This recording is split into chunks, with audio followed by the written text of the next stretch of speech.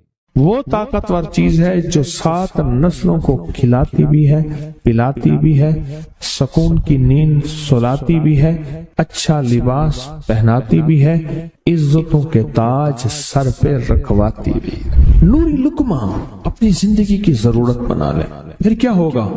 سورۃ فاتحہ کی آیات 7 ہیں۔ اللہ 7 آسمان اور 7 زمین کی جتنی بھی برکات ہیں، برکات من السماوات والارض، اللہ 7 آسمان اور 7 زمین کی ساری برکات اس کو عطا کر دے گا، اور لوگوں کو پتہ ہی نہیں ہوگا کہ یہ بندہ کتنا مالدار ہے، روحانیت کی طاقت اور روحانیت میں کتنا آگے ہے، کوئی پہچان بھی نہیں سکے گا کہ روحانیت میں یہ بندہ کتنا آگے ہے اور کتنا آگے سے آگے بڑھ گیا ہے، کسی کو علم بھی نہیں ہوگا۔ نوری لقمہ اپنی زندگی کی مجبوری بنا لے، اور نوری لقمہ اپنی زندگی کی ضرورت بنا لے، پھر دیکھیں کمالات۔ کیوں؟ فرمائے جو سارے قرآن میں ہے، جو سارے قرآن میں ہے، جو سارے قرآن میں ہے، آنکھیں کھل جائیں۔ یہ سورۃ فاتحہ نماز کھانے کے دوران پڑھنے والا یہ اہل نظر میں ہے، اس کی نظر وسیع ہو جاتی ہے، یہ اہل کشف ہوتے ہیں، ان کی دل کی آنکھیں کھل جاتی ہیں، یہ فرشتوں کو دیکھتے ہیں، یہ انسانوں کے دلوں میں جھانک لیتے ہیں، یہ کائنات کے راز پڑھ لیتے ہیں، کائنات کے راز پڑھ لیتے ہیں۔ کہ اللہ پاک ان کے سامنے جنات آنکھوں سے دکھاتا ہے، حتیٰ کہ یہاں تک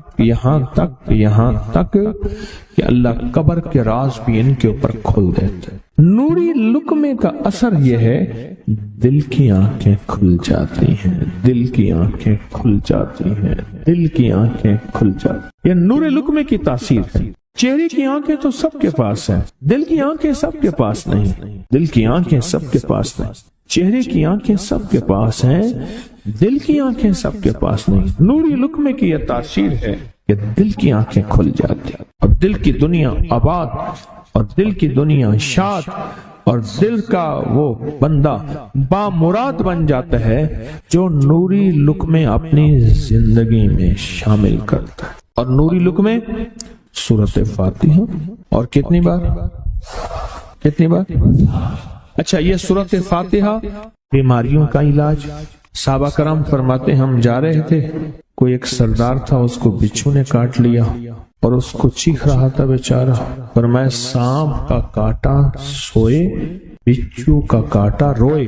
میرے پاس ایک سانپ کا کاٹا آیا تھا، غنودگی میں تھا، بہت غنودگی میں سے سوتا تھا، اور میں نے کہا اس کو سونے نہ دے، خیال نہ کیا انہوں نے، ادھر سے ہٹا تو بندہ ختم ہو گیا، سانپ کا کاٹا تھا۔ ہمارے ایک والد صاحب رحمۃ اللہ علیہ کے تھے، ملک عبد الرحمن ڈوڈی، وہ لائے تھے، تو کہنے لگے اس بچھو کے کاٹے کا علاج، صحابہ کرام نے 7 بار سورۃ فاتحہ پڑھ کے اس پہ دم کر اور وہ ٹھیک ہو گیا۔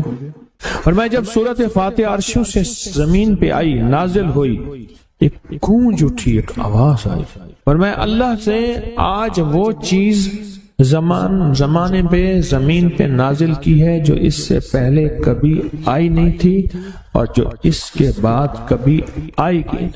اس سے پہلے کبھی آئی نہیں تھی، اس کے بعد کبھی آئے گی۔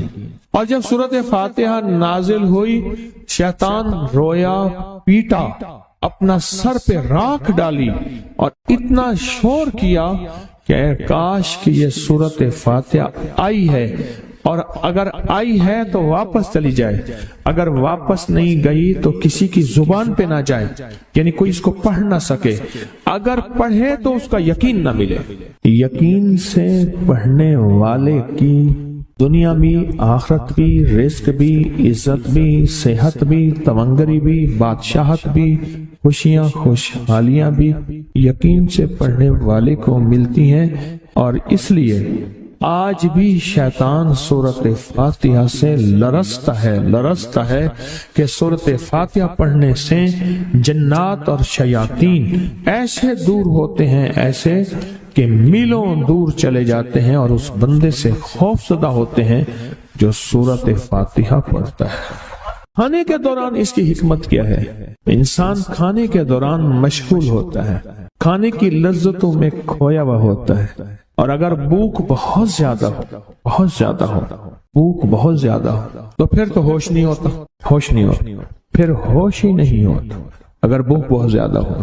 اب اسی دوران جس طرح سنیں غور سے، بڑی میں عجیب بات بتا رہا ہوں، حضرت امام جعفر صادق سلام اللہ رضوان اللہ تعالی علیہ مجمعین اللہ کے ولی تھے، ولایت کے تاجدار تھے، سرداروں کے سردار تھے، اولیاء کے سردار تھے۔ میں بازار میں جاتے تھے، جا کے پھر واپس آ جاتے تھے، پھر جاتے کچھ نہیں خریدتے تھے۔ کسی نے پوچھا اب کیوں جاتے ہیں؟ فرمایا 2 وعدے لینے، کیا میں جا کے بازار میں ہر بندے کو سلام کرتا ہوں، وہ سلام کا جواب دیتے ہیں، اور کیا پتا کسی کے سلام کا جواب ایسا ہو جو اللہ کے ہاں مقبول بھی ہو، محبوب بھی ہو۔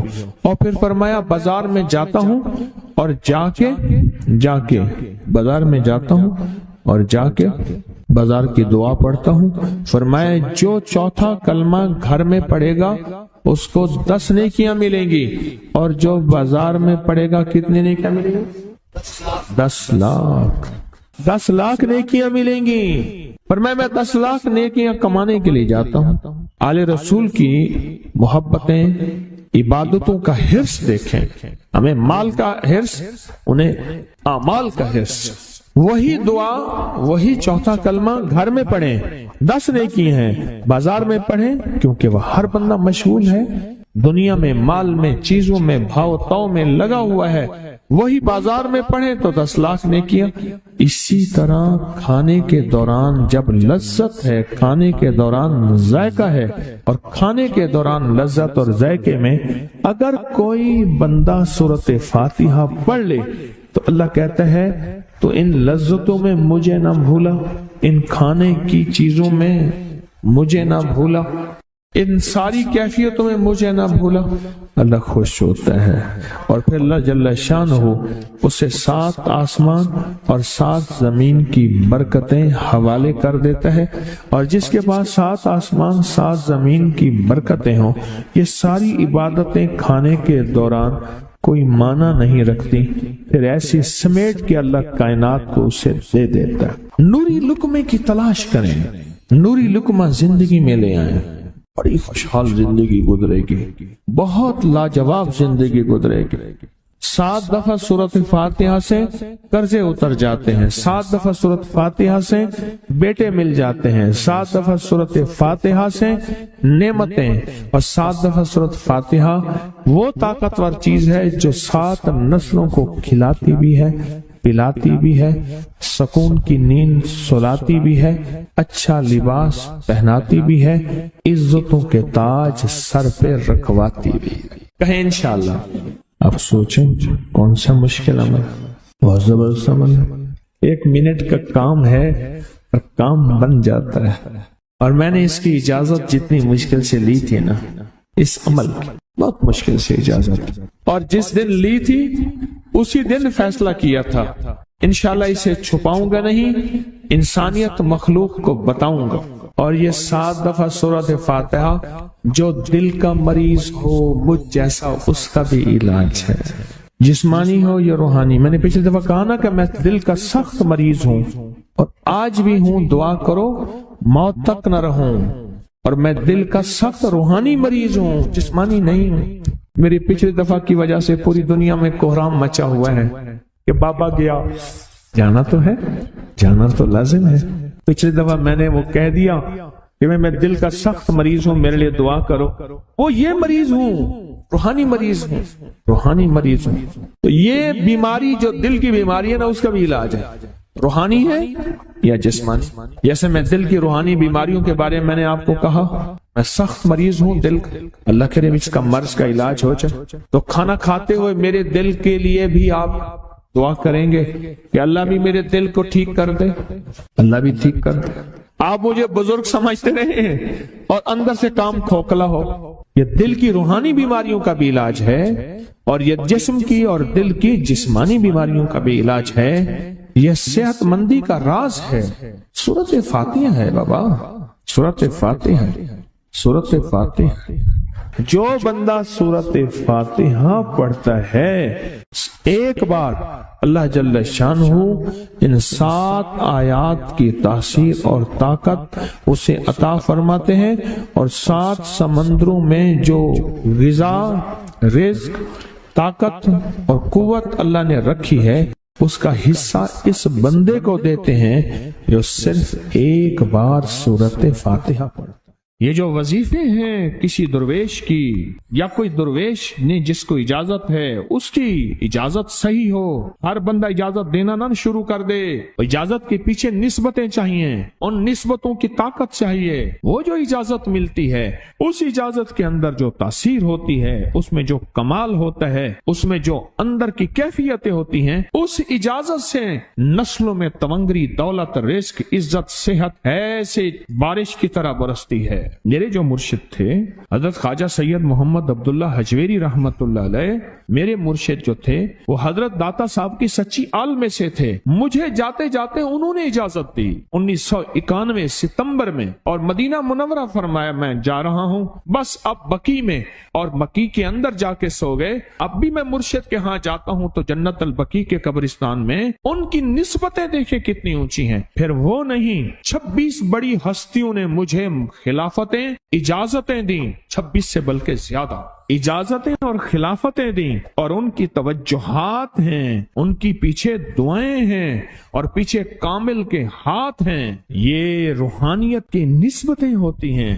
روحانیت کی نسبتیں ہوتی ہیں۔ ان نسبتوں کے ساتھ جیسے آپ تسبیح خانے میں ماشاءاللہ پوری دنیا میں لوگ یہاں آئے ہوئے ہیں، اور بڑے بڑے ہستیاں یہاں آئی ہوئی ہیں جو مٹی ہو کے چٹائیوں پہ پڑے ہیں، خواتین میں بھی مردوں میں بھی، بڑے بڑے عہدوں والے، عزتوں والے، بڑے بڑے مقام والے یہاں اپنے مرشد خانے میں بے حیثیت ہو کے پڑے ہیں۔ جو بے حیثیت ہو کے آتا ہے اللہ اس کو عزت اور مقام اور حیثیت دے۔ کہنے لگا میں نے نا حمزات کو قابو کرنے کے لیے میں نے ایک عمل کیا۔ عمل یہ تھا کہ ایک بڑا سا تھال لے لیں، جیسے یہ گارے اور مٹی میں تھال ہوتے ہیں، اس کا چراغ بنا لیں، اس میں 10 کلو تیل ڈالیں اور بڑی ساری بتی ہو، ٹھیک، اس کی بتی جلائیں۔ 10 کلو تیل جلنا ہے، یہ سارا کتنا تیل جلنا ہے، اس کی بتی میں، اس کی لو میں دیکھنا ہے، اور پھر بیٹھنا اس انداز سے ہے کہ میرا سایہ ہو، اور پھر میں اپنے سائے کو بھی دیکھوں، لو کو بھی دیکھوں، اور اس کے بعد یہ وظیفہ پڑھنا ہے۔ 40 دن میں یہ 10 کلو تیل جل جاتا ہے۔ دن رات بیٹھنا ہے اور اس کو پڑھنا ہے۔ 30 دن جب گزرے تھے، 30 دن گزرنے کے بعد اس کو نقشے نظر آنا شروع ہوئے۔ نقشے یہ نظر آنا شروع ہوئے کہ گھر ہے، بچے ہیں، کھیل رہے ہیں، اماں بیٹھی ہے، آپس میں بچے کو لڑ بھی رہے ہیں، کھا بھی رہے ہیں، پی بھی رہے ہیں۔ اس نے ادھر سے توجہ ہٹائی۔ مرشد نے فرمایا تھا کہ دیکھ میری نگرانی میں عمل کر رہا، نقشے نظر آئیں گے، کسی نقشے میں نہ توجہ کرنا نہ خوف کرنا،